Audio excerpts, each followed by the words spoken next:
Halo semuanya, kita pasti pernah lah ya ada di situasi kayak gini. Misalnya, waktu kita lagi duduk manis, makan sesuatu yang kita suka banget, terus tiba-tiba ada yang nyeletuk. Kamu sering banget makan itu ya? Nggak bosan? Atau yang lebih halus tapi tetap nusuk. Itu kalorinya tinggi banget loh. Atau bahkan, Kamu makan itu? Kirain kamu lagi juga makan. padahal kamu lagi seneng, lagi menikmati hidup, nggak minta saran, nggak minta opini, tapi entah kenapa orang ngerasa perlu banget ngomong sesuatu. Aku juga pernah. Waktu itu lagi terpaksa harus pesen makan di luar. Terus aku beli satu menu makanan yang pernah aku pesen. Tiba-tiba seorang kenalan berceletuk. Ih, serius kamu makan itu? Kayak jujur, obrolan berikutnya mengarah pada satu topik yang bikin aku jijik sama makanan aku. Yang tadinya excited, jadi males aja gitu makannya.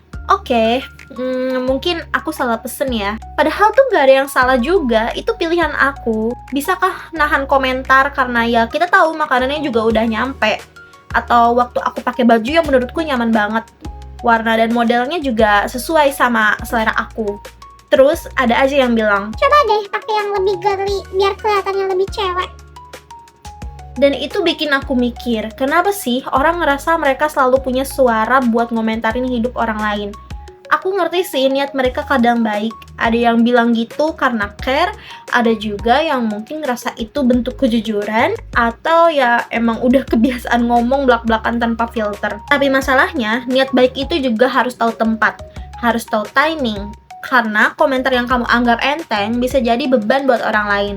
Apalagi kalau komentarnya nyerempet hal-hal personal kayak makanan, gaya berpakaian, bentuk badan, cara ngomong, atau apapun yang sifatnya personal banget. Itu bisa bikin orang ngerasa ragu sama dirinya sendiri. Bisa jadi dia tiba-tiba nggak pede. Bisa jadi dia mulai overthinking. Atau yang paling nyesek jadi malas ngelakuin hal yang tadinya bikin dia seneng. Dan ini bukan soal satu komentar aja, tapi bisa jadi numpuk. Akumulasi dari komentar-komentar kecil yang terus-terusan, sampai akhirnya bikin orang terlalu mikir sebelum ambil keputusan sekecil beli makan atau milih baju. Aku sendiri sekarang pelan-pelan belajar buat lebih ngerem lidah, ngerem jempol, karena ya kadang diam itu bentuk paling sederhana dari menghargai pilihan orang. Bukan berarti kita nggak boleh kasih pendapat ya. Tentu boleh banget.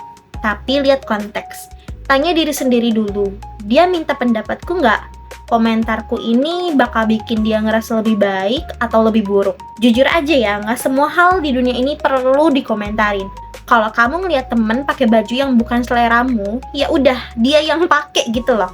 Kalau kamu lihat orang makan makanan yang menurut kamu nggak sehat, ya udah juga dia yang makan. Gak semua hal harus masuk ke radar penilaian kamu. Karena kadang kita terlalu gampang nilai sesuatu dari kacamata kita sendiri. Tanpa mikir, orang itu punya alasan, punya cerita, atau kondisi yang kita nggak tahu. Mungkin itu satu-satunya makanan yang bisa dia dapat hari itu. Mungkin itu outfit pertama yang dia beraniin buat pakai setelah struggling sama body image-nya. Dan komentarmu yang cuma satu kalimat bisa ngeganggu semuanya. Makanya coba deh kita ubah pendekatannya. Kalau kamu pengen ngasih saran, bisa mulai dengan tanya, kamu lagi siap denger saran nggak? Atau kalau nggak yakin harus ngomong apa tapi kebelet banget buat ngomong, cukup bilang, seneng deh lihat kamu happy. Sederhana tapi vibes-nya beda. Dan aku juga belum sempurna, kadang masih kelepasan komen. Tapi sekarang aku lebih sadar, lebih mikir dan lebih hati-hati. Karena aku juga tahu gimana rasanya jadi orang yang dapat komentar tanpa diminta. Buat kamu yang lagi nonton ini dan mungkin pernah ngerasa nggak nyaman gara-gara omongan orang, aku cuman mau bilang, pilihan kamu tuh valid. Selama itu bikin kamu nyaman, gak ganggu siapa-siapa, terusin aja.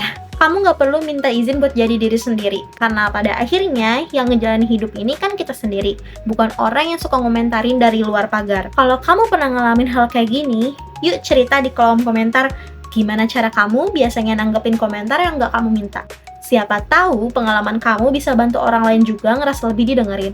Dan buat kita semua, sama-sama belajar buat jadi orang yang lebih mindful. Karena kadang, hal paling baik yang bisa kita lakuin adalah cukup diem dan dengerin.